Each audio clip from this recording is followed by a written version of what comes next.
আসসালামু আলাইকুম। সবাই কেমন আছেন? আলহামদুলিল্লাহ আমি ভালো আছি। বৃষ্টির মধ্যে ছাদে চলে আসলাম। এই ছাউনির নিচের গাছগুলোতে ৩-৪ দিন ধরে পানি দেওয়া হচ্ছে না, কেমন জানি শুকিয়ে গেছে। তাই ছাউনির নিচের গাছগুলোতে আমি একটু পানি দিয়ে দিলাম। আজকে আপনাদের ভাইয়াকে বললাম যতই বৃষ্টি হোক আমি ছাদে যাব, গাছগুলো দেখতে হবে কি অবস্থা গাছের। আর এই পাতাবাহার গাছটা কত বড় হয়েছে, মাশাআল্লাহ আরও বড় হোক। এই গাছগুলো অনেক উঁচুতে, তাই আমি দিতে পারি না, আপনাদের ভাইয়া দিয়ে দেয়।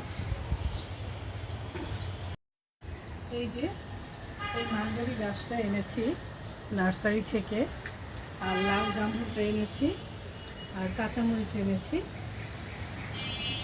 বৃষ্টিটা কমলে তারপর আমি লাগিয়ে দিব। নার্সারি থেকে এবার আমি এই কাঁচামরিচটা এনেছি, কয়েকটা কাঁচামরিচও ধরে আছে। অপরাজিতা গাছে ফুল ফুটে আছে, মাশাআল্লাহ সুন্দর লাগছে বৃষ্টিতে অপরাজিতা গাছটা। এখন হালকা হালকা বৃষ্টি পড়ছে, তাই ছাতাটা রেখে আমি একটু হাঁটাহাঁটি করছি, বৃষ্টিটা উপভোগ করার চেষ্টা করছি। কি যে ভালো লাগছিল। আর এই ফুলগুলো দেখেন কত সুন্দর লাগছে। বৃষ্টি দেখলেই বৃষ্টিতে ভিজতে ইচ্ছা করে, কিন্তু আপনাদের ভাইয়া একটু বকা দিল, তাই আবার ছাতা নিয়ে নিয়েছি, ভিজলাম না। পুঁইশাক গাছটা দেখো এখন ভালো হয়েছে, দেখছো? সেদিন ওই মরা গাছটা উঠায় ফেলছি না, ভালোই বড় হইতেছে। আর সবগুলো গাছ কেমন তরতাজা হয়ে গেছে বৃষ্টি পেয়ে। কি যে ভালো লাগছিল গাছগুলো দেখে। আপনাদের ভাইয়া গাছগুলো ঠিক করে দিচ্ছে। আজকে কয়েকদিন ধরে এক নাগাড়ে বৃষ্টি পড়ছে। মাশাআল্লাহ আম গাছে আম ধরেছে আমাদের। আর এই যে দেখো কলমি শাক হয়েছে, কত সুন্দর কলমি শাক দেখো। তুমি বলছিলা হবে না, দেখছো হয়ে গেছে। যাক শান্তি, কলমি শাক হয়ে গেছে আমাদের। এই যে কামরাঙ্গা হয়েছে আমাদের। হ্যাঁ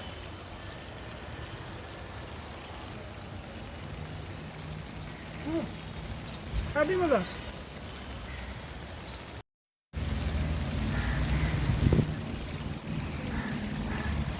নিজের গাছের কামরাঙ্গা খেতে দারুণ মজা।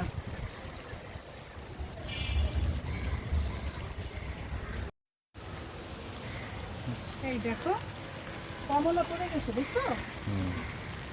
এই যে এই যে ছোট কমলাটা পড়ে গেছে। হুম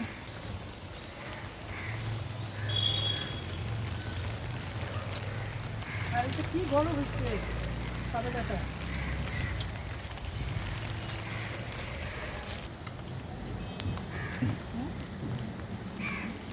ছোট্ট কমলা,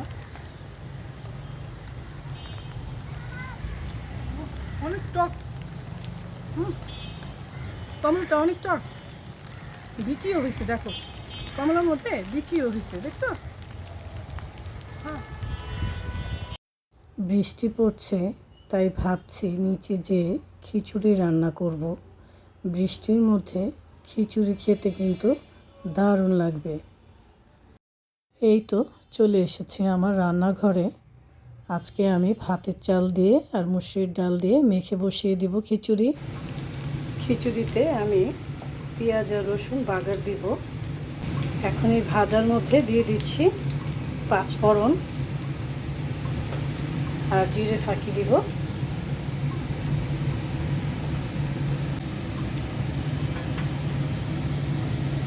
ভাজাটা হয়ে গেছে, এখন আমি খিচুড়ির মধ্যে দিয়ে দিচ্ছি। বেশি পোড়া পোড়া করলাম না, বেশি পোড়া পোড়া করলে খিচুড়ি খেতে কিন্তু ভালো লাগে না। আরও টেস্ট করার জন্য আমি একটু ঘি দিয়ে দিচ্ছি।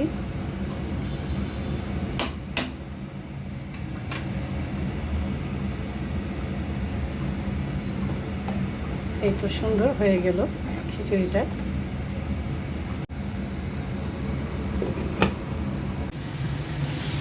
ডিম ভোনার জন্য মশলাটা কষিয়ে নিচ্ছি। দিয়ে দিচ্ছি কাঁচামরিচ,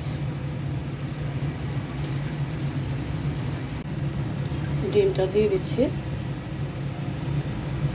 ডিমটা আমি ভেজে নিইনি, আমি মশলার মধ্যেই ডিমটা কষিয়ে নিই।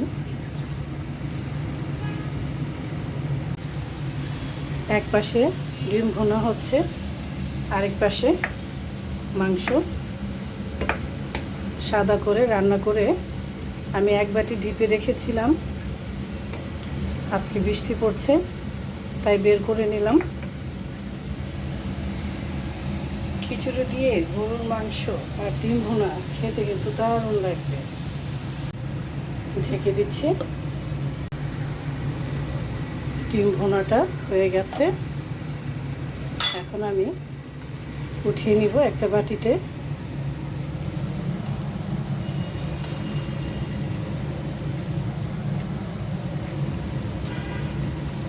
ডিম ভুনা আমার ছেলে, আমার হাজব্যান্ড আর আমি তিনজনই পছন্দ করি, তাই ডিম ভুনাটা করলাম খিচুড়ির সাথে।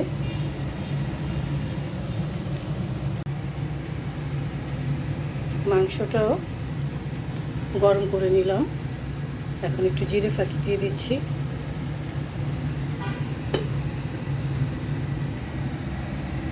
আর খিচুড়ি, এই তো বৃষ্টির দিনে আর কি লাগে বলেন। সবাই ভালো থাকবেন, সুস্থ থাকবেন, আবারও দেখা হবে, কথা হবে। এখন আসি, আল্লাহ হাফেজ।